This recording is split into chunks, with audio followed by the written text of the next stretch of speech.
Hello everyone, welcome back to your own channel. आज हम करने जा रहे हैं आपकी worksheet number 11 subject science class 9th, हमारी डेट 30 जुलाई के लिए।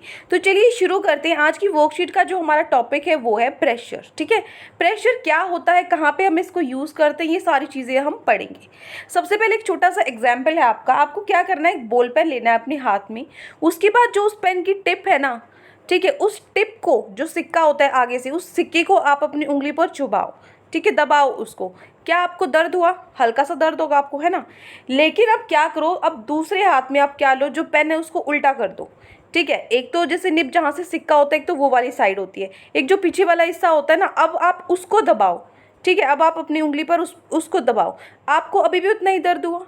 नहीं होगा उतना, है ना। जब आप सिक्के को दबाओगे आगे से, तब आपको ज़्यादा दर्द होगा, पीछे से कम दर्द होगा। ठीक है, तो what do you think why this happen? ऐसा क्यों होता है? आपको क्या लगता है ऐसा क्यों होता है? ये जो जो सारा खेल है वो है फोर्स और प्रेशर का। ठीक है, जो आज हमें पढ़ना है। देखो, आपको बहुत सारी एप्लीकेशंस पता है फोर्स की, कि जो फोर्स है अगर उसकी शेप अलग होगी, साइज अलग होगा, मोशन, मतलब इसके अकॉर्डिंग जो फोर्स है वो अलग अलग लगता है। ठीक है, तो जब हम फोर्स अप्लाई करते हैं परपेंडिकुलर टू अ सरफेस, मतलब सरफेस के परपेंडिकुलर, जैसे ये आपका सरफेस है, ऐसे फोर्स जब हम अप्लाई करेंगे तो उस फोर्स को हम क्या बोलते हैं? थ्रस्ट।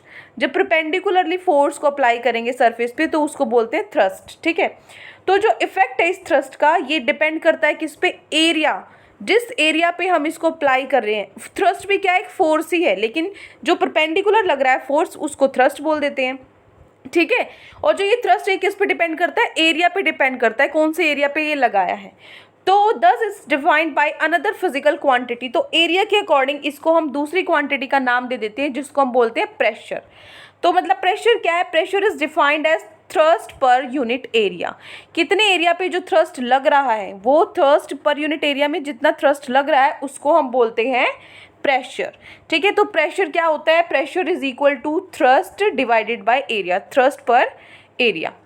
ठीक है, इसकी जो एसआई यूनिट होती है वो क्या होती है? पास्कल। क्या होती है प्रेशर की एसआई यूनिट? पास्कल होती है। Newton metre square. ठीक है, न्यूटन पर मीटर स्क्वायर होती है। ठीक है, जो प्रेशर है उसको हम इंक्रीज भी कर सकते हैं, बढ़ा भी सकते हैं और घटा भी सकते हैं। कैसे? बाय रिड्यूसिंग और increasing the area of application. अगर मैं एरिया रिड्यूस कर दूं, ठीक है, अगर एरिया कम कर दूं तो प्रेशर बढ़ जाएगा। ठीक है, और अगर एरिया ज़्यादा कर दूं तो प्रेशर घट जाएगा। ठीक है ना, किससे? ये जो एप्लीकेशंस होती है ना फोर्स की, ये उसी के अकॉर्डिंग ही होता है। ठीक है, चलिए ये ध्यान से सुनना है। अगर मैंने एरिया को क्या किया है? कम किया है, तो प्रेशर ज़्यादा होगा। ये देखो, जो पेन की निब है उसका जो एरिया है वो कम है, इसीलिए आपको ज़्यादा हर्ट हुआ। लेकिन अगर हम पेन को उल्टा कर दें, पीछे से चुभाएं, तो इतना दर्द नहीं हुआ, क्योंकि उसका एरिया ज़्यादा है तो प्रेशर कम है। ठीक है ना, तो ये पॉइंट ध्यान में रखना है। अब देखो, use of increasing pressure by decreasing area of application of force. अगर हम एरिया को डिक्रीज कर दें, ठीक है, और प्रेशर इंक्रीज कर दें, तो इसके कौन से यूज है? ये जो हमारा टाइप है ये कहाँ पे यूज होता है? ठीक है, इस टेक्निक को कहाँ यूज़ करते हैं कि एरिया बढ़ा दो और प्रेशर को एरिया को घटा दो और प्रेशर इंक्रीज कर दो। ये हम यूज़ करते हैं नाइफ में। जो नाइफ है cuts easily through vegetables from its sharp side. जो उसकी शार्प साइड होती है ना, उससे आसानी से कट जाता है जो सब्जियां होती हैं। ठीक है, तो वो यही फॉलो करते हैं, प्रेशर बनाते हैं हम उस पर, उसका पतली सी वो बना के उसको वहाँ पे प्रेशर बनता है, जिसकी वजह से वो क्या करता है? उसको काट देता है सब्जी को। दूसरा इसका यूज कहाँ पे होता है? A nail is hammered in wall from its pointed side. जो यहाँ पे नेल है ना, इसको पॉइंटेड साइड से हम इसको घुसाते हैं वहाँ पे दीवार में, तो ये जल्दी चला जाता है, पिछली साइड से नहीं जाएगा। क्यों? क्योंकि अगली साइड पे क्या है? पतली है, एरिया कम है। एरिया कम है तो क्या होगा? प्रेशर ज़्यादा होगा। प्रेशर ज़्यादा होगा तो ईजिली दीवार में गड़ जाएगी। ठीक है, तीसरा है a sewing needles use from its point end. ऐसे ही जो ये होती है सुई होती है, सुई पिछले यहाँ से तो नहीं चलेगी, लेकिन यहाँ से अच्छे से चलती है। क्यों? क्योंकि यहाँ का एरिया कम होता है, यहाँ का ज़्यादा होता है।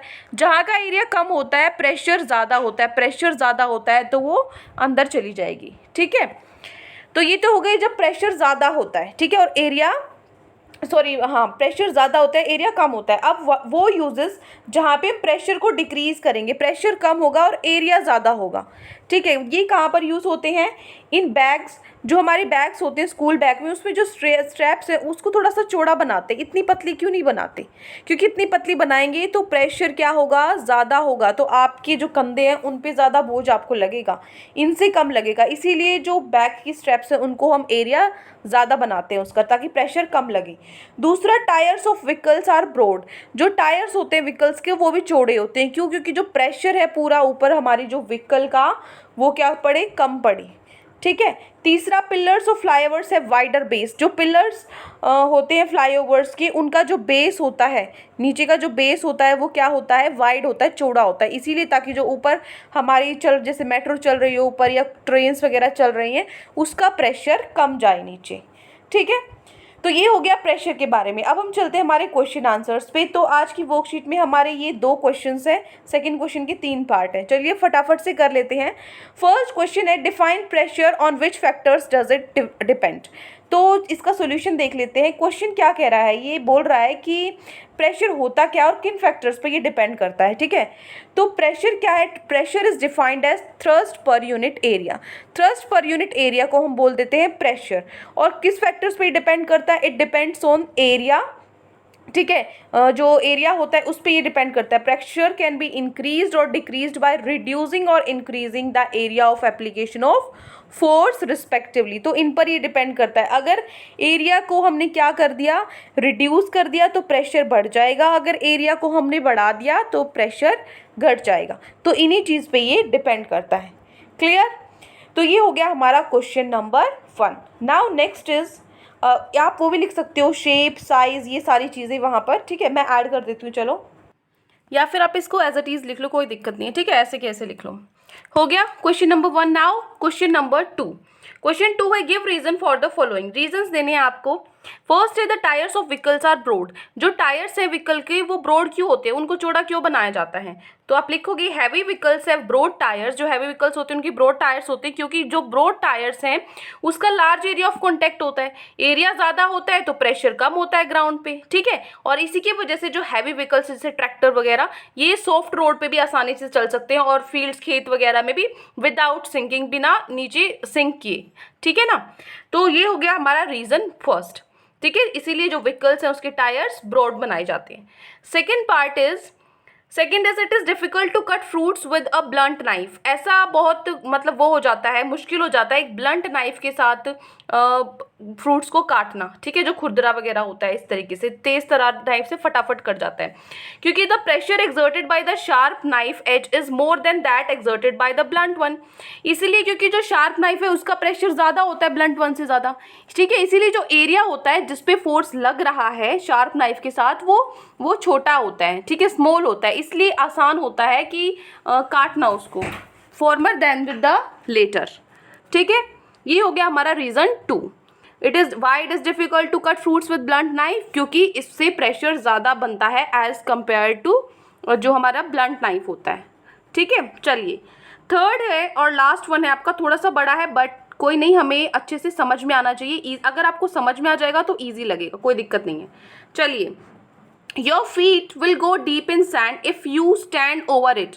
अगर आप रेती के ऊपर खड़े होते हो ना, रेत के ऊपर खड़े होते हो तो आप नीचे की तरफ धंसोगे। ठीक है, you will not go that deep why laying down on it. लेकिन अगर आप उस पर लेट जाओगे ना तो आप नीचे की तरफ नहीं धंसते। ऐसा क्यों होता है? तो देखो, the standing area of contact is lower so that the pressure exerted is greater.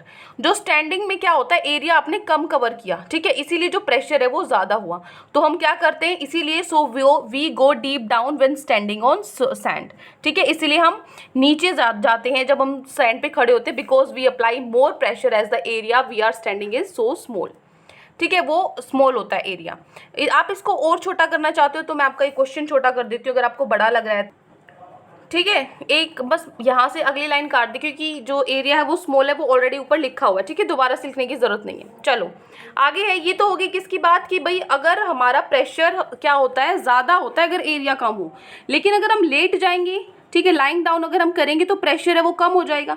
इसीलिए जब हम लैंड पे सैंड है, सैंड पे अगर हम लेट जाते हैं तो पूरी बॉडी ज़्यादा स्पेस ऑक्यूपाई कर लेती है, ज़्यादा एरिया ले लेती है, जिसकी वजह से हमारे जो प्रेशर है वो कम होता है। ठीक है, इसलिए हम नीचे की ओर नहीं दसते हैं। ये हो गया हमारा रीज़न थर्ड। तो ये 3 रीज़न्स, ये 2 क्वेश्चंस आपको दिए गए थे आज की वर्कशीट में। आई होप आपको दोनों अच्छे से समझ में आ गए हैं। कोई भी डाउट है किसी भी पार्ट में, किसी भी क्वेश्चन या वर्कशीट में, तो कमेंट सेक्शन में आप मुझसे पूछ सकते हैं। और अगर आपको लेक्चर अच्छा लगे तो चैनल को सब्सक्राइब कर सकते हैं, वीडियो को लाइक कर सकते हैं। आज के लिए इतना ही, मिलते हैं नेक्स्ट वीडियो में। Till then take care, bye bye.